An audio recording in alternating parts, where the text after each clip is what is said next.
Good morning, ladies and gentlemen. Wow, that is way too loud. Attention, please. Welcome to the 38th Annual Family Leadership Conference. This is our family activity to start off the day. As you will see, you all have in front of you mysterious bowls with mysterious contents. So I'm now going to tell you a little bit about that. So,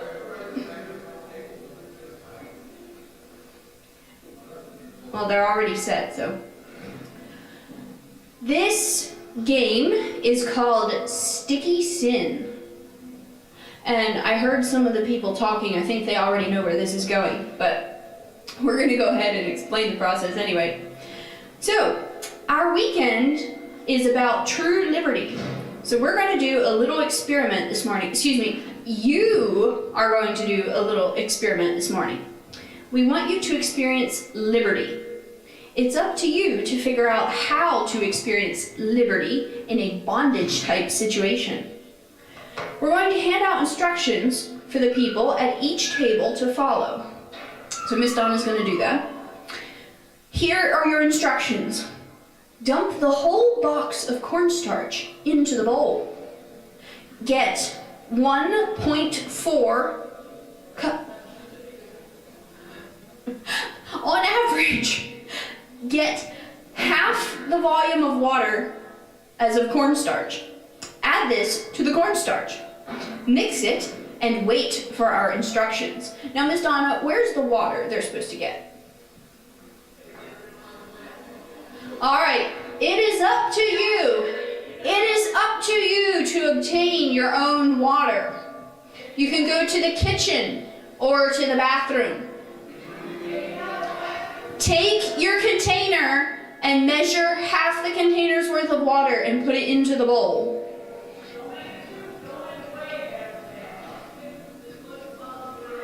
If you have a measuring cup, check the volume of cornstarch you put in and get half that volume in the measuring cup.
Okay.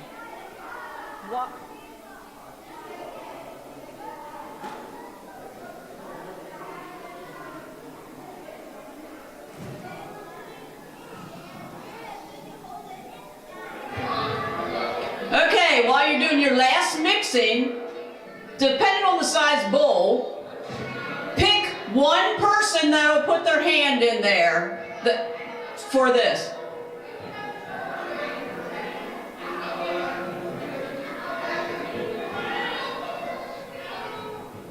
Everybody's going to get a chance at this.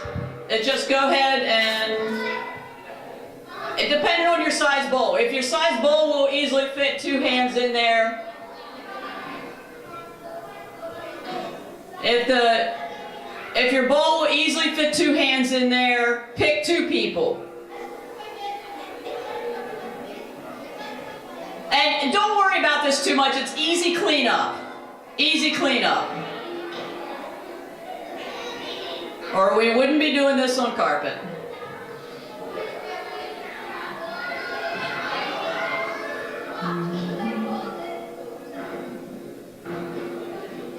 Okay, here we go. You got your person picked. All right, your person picked. Everybody else's hands out of there. One person hand in there, unless you have room, unless your bowl's good size. Get two people with 1 hand in there. Just don't want to crowd yourself.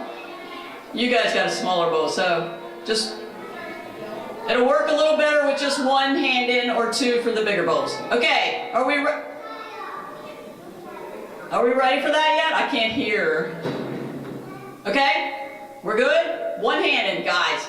You got like 6 hands in there, so come on. You probably could put 2 hands in there. I'm sure you could get 2 in there. Pick 2. Everybody's gonna get a chance. Okay, here we go. 1 hand in there, right?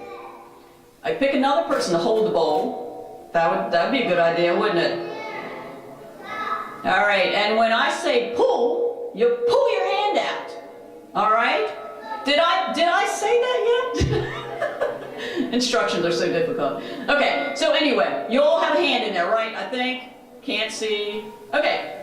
1, 2, 3, pull!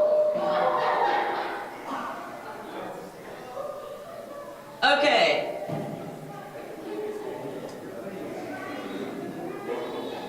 What happened? What happened? Tell me. Call it out. What happened? All right. You guys are going to have to quiet down so we can hear. Shh. Okay, somebody tell me. What happened? It what? It splattered. Okay. What else happened? anything? Were you surprised by anything? It kept sucking you in. So go ahead. Your hand stuck. That's more what I thought I'd hear. Yes, just the hand stuck. Any other descriptions of that? Okay.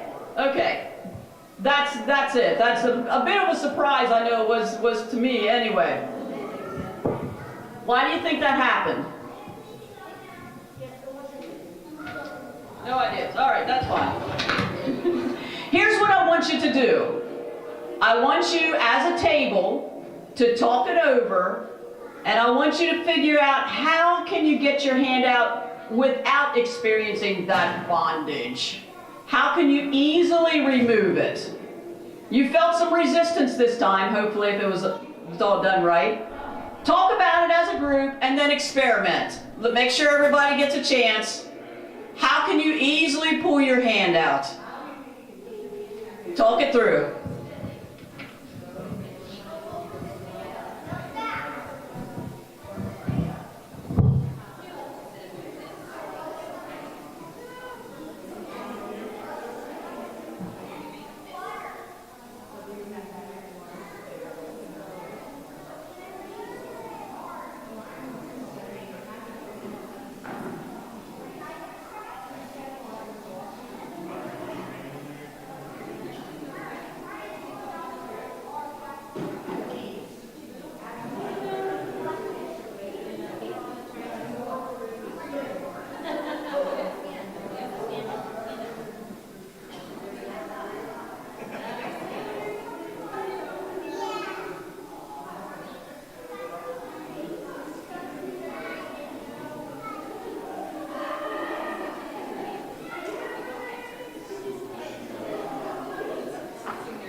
Or David.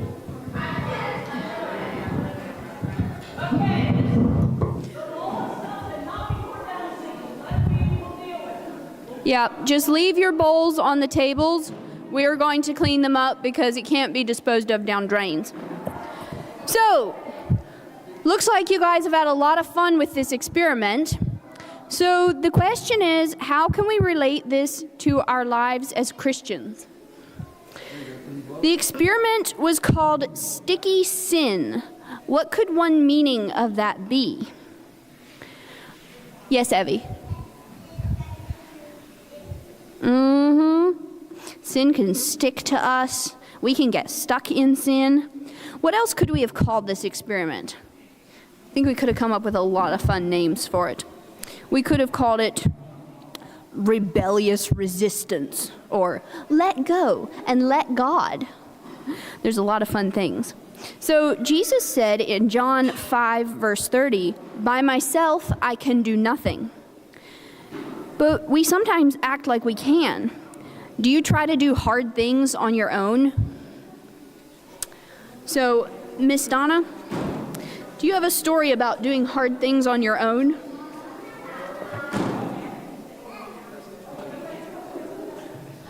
Folks, we are doing a session. Please keep your voices down and listen. Okay, on what Ruth just said about trying to do hard things on your own, I was just called out for this 2 days ago. We had called in hospice for my father, and as the admitting nurse was going through the instructions and talking us through it, asking questions and all like this, I kept hearing, call us, if he call us. And at one point during the conversation, I said to her, can you tell us a technique for getting him up off the floor when he falls? And she looked me straight in the eyes, waited a moment, and said, call 911. Said, let them lift him. You don't do it. Don't take the chance of hurting yourself. Okay, that surprised me a little bit. And then she went on, and I kept hearing, if you wonder, call us. If it's in the middle of the night, call us. That's what we're here for. Well, what she didn't know was that 2 nights before that, a little before 4 a.m., my brother had called me and said, Pop's on the floor, and where he is, I don't think I can get him up on myself. I said, all right, I'll be right over. And we spent a lot of the time just staring at him, trying to figure out what to do with this particular situation. And we'd get him moved to a certain point, and then we'd stare again and talk it through. And we did eventually, yes. We got him up, we got him back in bed, and all was fine. So she had no idea this had happened. And as time went on, and she's in her conversation, it's still, she comes back to, call us. Well, before she left, she, again, looked me in the eye. Now, there were other people there. I wasn't the only person there, but she stared right at me and says, I sense you have resistance to asking for help. Silence. Said, promise me you'll call us. Silence. And again, she said, call us. She said, let me hear you say you'll promise to call us. And finally it was like, yes, I'll call you. And what she also didn't realize is I have that same resistance to God. I'll call on him for other people, but I don't often do it for myself. And at what risk? Same as what she was saying about call for somebody to help pick him up. That never crossed my brother and our minds at all, as to call somebody from outside to help pick him up. Never crossed our minds. So that's why it was such a surprise to me. Psalm 50 says, call on me when you are in trouble, and I will rescue you, and you will give me glory.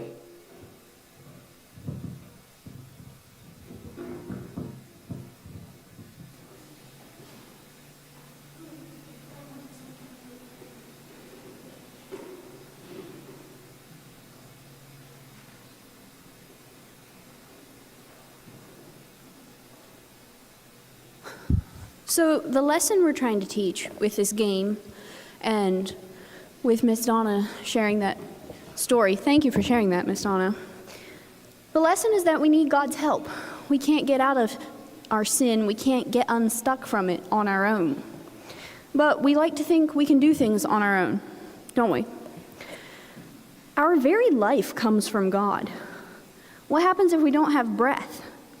We need that breath every moment. We need our God, our Father God, every moment just to live. We couldn't even do evil without God. And we think we can do good. We think we can save ourselves. So consider that without God, I could do nothing of eternal significance. Psalm 127 verse 1 says, "Unless the Lord build the house, those who build it labor in vain. Unless the Lord guards the city, the guard keeps watch in vain." You can do your best guarding. Spy can still get through if God's not helping you. Hebrews 2 verse 3 says, "How shall we escape if we neglect so great a salvation?" How could we get out of that bowl of sticky sin if we didn't stop trying in our own strength and let God just pull us out? Can fear play into why we rush into doing things on our own? I think it often does. Hebrew 2 verse 16 says, "For surely it's not angels that he helps, but he helps the offspring of Abraham. And through Jesus, we are Abraham's offspring, and we have access to that help from God." So I want to close with this verse from Isaiah 30 verse 10. It says, "For thus says the Lord God, the Holy One of Israel, in returning and rest shall you be saved." Did you notice how when you rested your hand still in that bowl of putty, it came out? "In quietness and in confidence shall be your strength." So it's up to us to choose to let God help us. And now I'm going to turn it over to Mr. Gary. And we will collect your bowls of sticky sin. We'll rescue them from your tables. So, and then we're going to do instructions afterwards, right? For what? Instructions for what? For releasing everybody after my message. I think, is that right now? Let me see the schedule. No, you don't do that yet. It's after. It's a few minutes before. Yeah, so children are going to stay with their families through the keynote, and then a little bit before you're going to be released for Miriam's session. So. Very good, very good, very good. So For the end. I'm going to start here, but I'm going to end there. I just want to. I have it. Yes, you can turn that on. That'll be great. I have it turned on here. Anyway, I just hope that you can appreciate the incredible energy and hard work that Donna and Ruth and Miriam have put into. This is really, in a big sense, it's really a children's homeschool camp. They've done so much. And children, I want you to just pay attention really quickly here. The activities that are being done have an intentional spiritual message. So be fully engaged and try to listen and understand that message, because the spiritual reality is this: the devil hates you. He wants to get you to doubt God and to try to save your life, and only your childlike faith is sufficient. Only your childlike faith, calling on the Lord, will bring you to that place of connection and prosperity all through your life. Yes? Okay, so we're going to interrupt our announcement here to, actually that was the interruption, so we'll get live stream going. I'm going to be sitting down because of the confuser arrangement, and it feels a little bit more comfortable, but I'm going to also, okay, so I'm going